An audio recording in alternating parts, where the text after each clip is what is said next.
As the show continues on now this morning, I find myself on State Route 3 just across from Belfair Elementary School with Jeromy Hicks, and we're talking about the North Mason School District levy. How are you? I'm doing well. How are you doing, Jeff? It's good to see you. You too. Been a long time since we've caught up, and now you're working to advocate for the folks and the citizens and the kids of North Mason. Yeah, absolutely.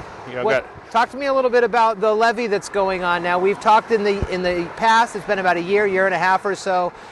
This is an all-new look to this levy for the community. Yeah, so obviously here in support of the levy and in the schools and our school district and what they do. I got a couple kids here and been here for 22 years now, and think the schools really do benefit our community. So a couple things that changed up a little bit this time is the levy, after unfortunately 2 failures, they kind of went back to the drawing board, and my hat's off to North Mason School for working with the community.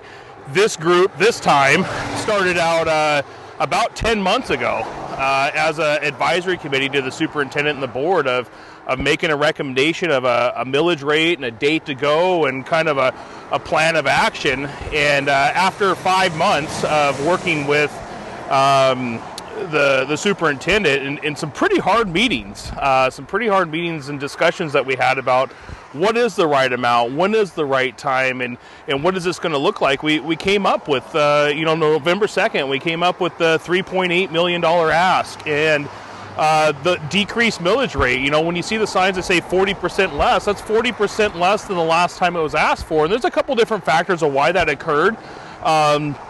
But we were able to keep the ask low, which decreased the millage rate. And the other thing it's going to do this time is the millage rate, it may go down depending on the assessed valuations over the 4 years, but the $3.8 million is going to stay the same all 4 years. So as anything changes with the property values, we're looking to see that millage rate go down. That's from $1.32 even lower. So I remember that was a big part of the conversations that people were having about this, and why at that rate you were trying to get it through. And unfortunately, like you said, 2 failed attempts for the levies.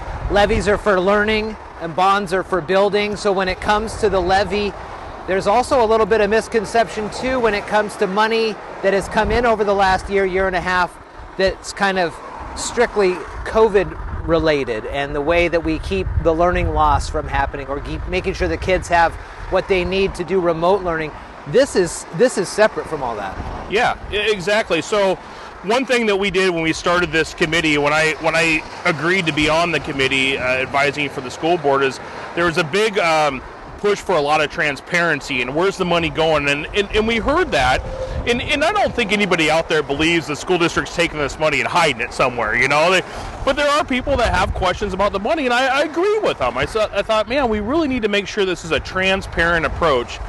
So for our viewers, 10 months ago when we started, every one of our levy meetings was recorded, and they're all on the school district website under the school board, and it talks about the levy, and then all of our videos. And not only the videos are there, but you'll see all the presentations where the committee was asking the district for, show us the numbers, show us where the money's going.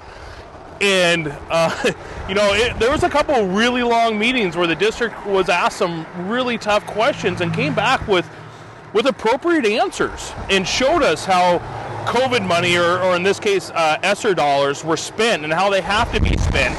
The district doesn't get a check for X amount of money. They have to spend that money and then go for reimbursement. And obviously there's a lag time on that. Yeah. With last year kids being home and the infrastructure into technology and computers and online programs, the teachers are still teaching, the buildings still need to be maintained. So this money was being spent. It had to be spent. So all of that stuff, and I can't sway people yes or no. I can say, hey, I would really like you to do this because we spent a lot of time looking at the numbers and looking at your concerns. What I really want people to do is, before they make that decision, go watch a couple of the videos and see how intense this community-based committee was on the school district, because I don't think it was like any other, and they asked some tough questions, and we did do a lot of moving back and forth to get to that number. It was a well thought out program. And you said that those videos and more information is available on the North Mason School District website. There's also a Levy website as well. Yep. Folks. Second, the ballots, that's that Tuesday. You'll start to see the ballots here before too long, actually. They'll be in your mailbox soon. I believe the ballots go out on the 14th of this month. Yep. And just urge people, get that information. It's on our website. We did a great job on the website this time to actually, to work towards being this transparent organization, this committee to the community. So, well, Jeromy Hicks, who's been around the community for a long time, like you said, 20 some odd years, and he's putting in the hard work to understand where these monies will go to help the North Mason School District and all the kids there in the district. Jeromy, good to see you. Yeah, you too, Jeff. Thank you very much. Thank you.